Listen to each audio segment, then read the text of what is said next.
You're not real. You're dead. I am. I killed you with my own...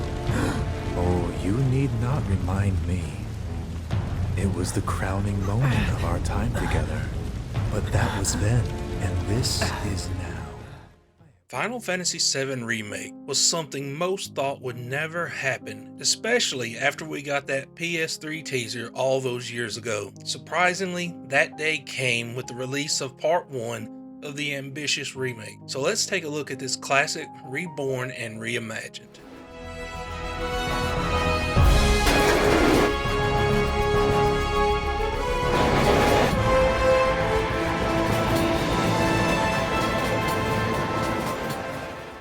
The fact that Square Enix sought to try and recreate the visuals of the movie Advent Children with Final Fantasy VII Remake was no doubt a monumental challenge. The fact that they even came close in real-time rendering, and in some ways it even looks better, is beyond impressive. This was done through the use of the industry's best artists utilizing Unreal Engine 4, and they managed to create a game that looks better than most titles released today. It's gorgeous, down to almost every last detail, besides that infamous door and a few other backgrounds in the PS4 version. Hey, are you okay? I'm fine.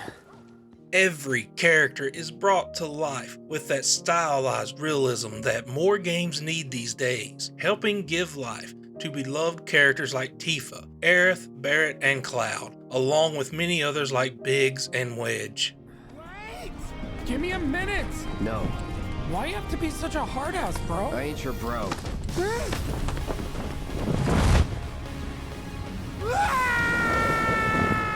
Hair rendering is superb, eye detail is engaging, and clothes have lifelike qualities. The world itself allows you to see the way of life for the citizens of Midgard, and how harsh it is underneath the plates, having no real source of sun or sky to gaze upon. It's a harsh, depressing place run by mobsters and gangs. Wall Market is run by the notorious and creepy Don Corneo. It is the underbelly of the underworld, with gambling, fighting arenas, and corruption throughout. Then there is the world above, a metropolis for the wealthy, filled with extravagant stores, cars, and luxury, living away from all the dangers of the world below. Square also had the task of creating enemies with just as much detail as every character in the game, and to make sure they capture what was present in the concept art from the original, but also what players envisioned with their imaginations.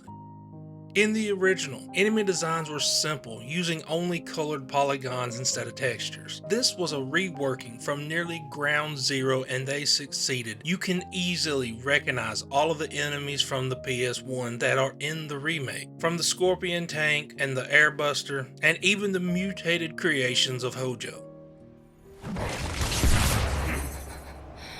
I'm sick of this.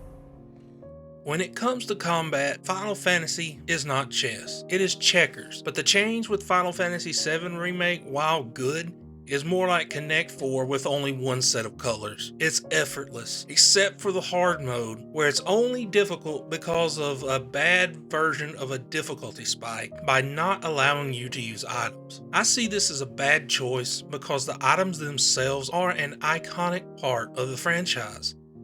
It makes it artificially hard because you can't restore mana or health, besides from rest benches or breaking boxes and hoping they have what you need inside of them. Barret! Are you hurt?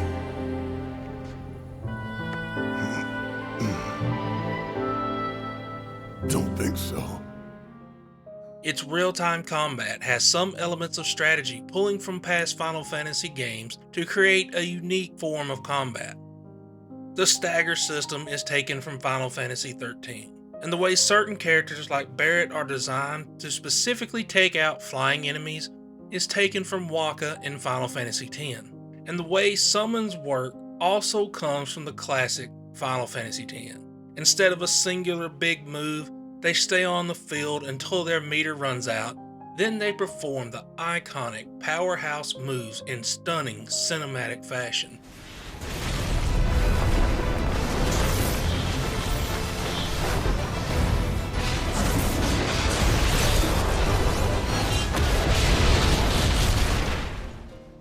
The game itself is full of content. There are a lot of side quests to complete and battle intel from Chadley, who I think is a throwback to Hope from Final Fantasy XIII. His missions lead to the development of new materia for the group, and even new summon materia like Shiva, Fat Chocobo, Leviathan, and Bahamut. Also, you have a VR battle simulator later on in the game that allows you to get some great item and materials like double XP. Thankfully, they kept and upgraded the motorcycle segments of the game. It is a blast to play, even having its own boss battles. Come on, let's push it past the red line! Jesse, take over. The gameplay doesn't just stop at action. You get the mini games back from Walmart, like squats challenges, and a rhythm-based dancing section to the game. It also features collectibles throughout, like audio tracks and manuscripts, which some are only available in hard mode. The rare wound, the single white rose of Wutai, the one and only Yuffie. With the addition of the Yuffie DLC, we got introduced to a new character and some surprising foes that made their first appearance in the Dirge of Cerberus spin-off, featuring Vincent Valentine, Vice, and Nero. Looking forward to this? I am. It has been too long since my last hunt. Now, the minigame we get is Fort Condor. While it made its first appearance in the original, this new version is a board game featuring character models that retain the original aesthetic from the PS1 classic. As for Yuffie's combat, offering a change of pace from Cloud and the crew, she is accompanied by a new character called Sunin, a Wutai warrior who trained under her father. And as for the performance, it's rock solid in either performance mode, which is 1440p 60 on PS5, and quality in 4K 30. Ah, he lives. Finally awake, are we? Sound is easily one of the most important parts of any Final Fantasy title, and the quality in this remake's audio is best in class. While we have heard these characters speak before in film, but now with a much more massive undertaking, they had to truly capture the way these characters were read in the original game. Every voice actor does an exceptional job of portraying these iconic characters and bringing them to life, but none more than the voice actors for Aerith, Brianna White, who undoubtedly had the biggest shoes to fill in her role. She perfectly recreates the character that is beloved by fans. My hero. Never a dull moment with you. That a compliment? Sephiroth does this as well. This game is a masterclass in performance and capturing the written voice and characterization of well-known characters. When it comes to video game soundtracks, no one has given gamers a better catalog than Nobuo Uematsu. To hear his music recreated spectacularly with high-end audio is a treat for the ears, from the iconic intro to Sephiroth's ominous theme song. I can only hope you will continue not to disappoint. When it comes to story, most of us know it by now. So how could they keep it interesting again? They did this by expanding on every single aspect of it. The entirety of part 1 of this 3-part remaster only takes place at Midgar, which was nothing more than a few hours on PS1, digging way deeper into the connections between the characters like Biggs, Wedge, and Jesse, and the struggles that the citizens under the plate go through, and even the plight of some above like Jesse's father who is suffering from Mako poisoning.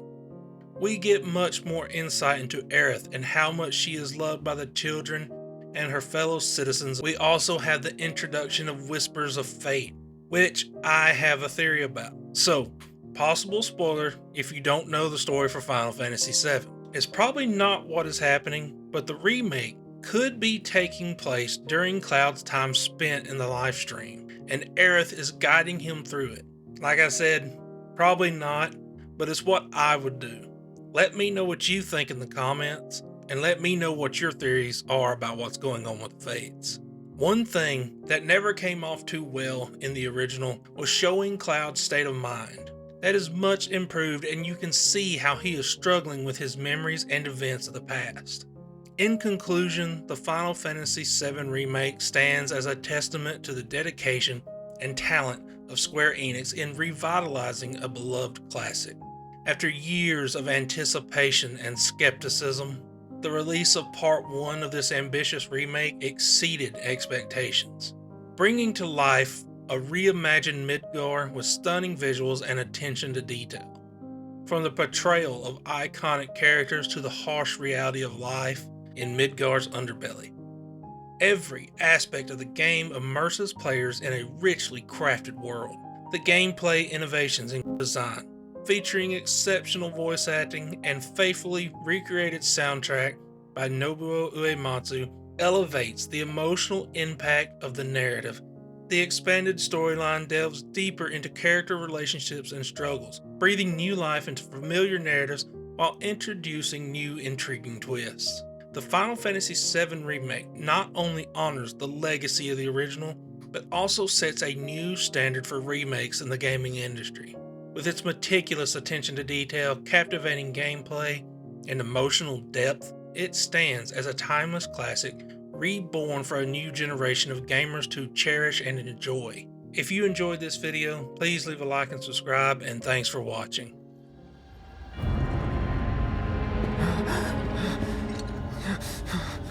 You are too weak to save anyone.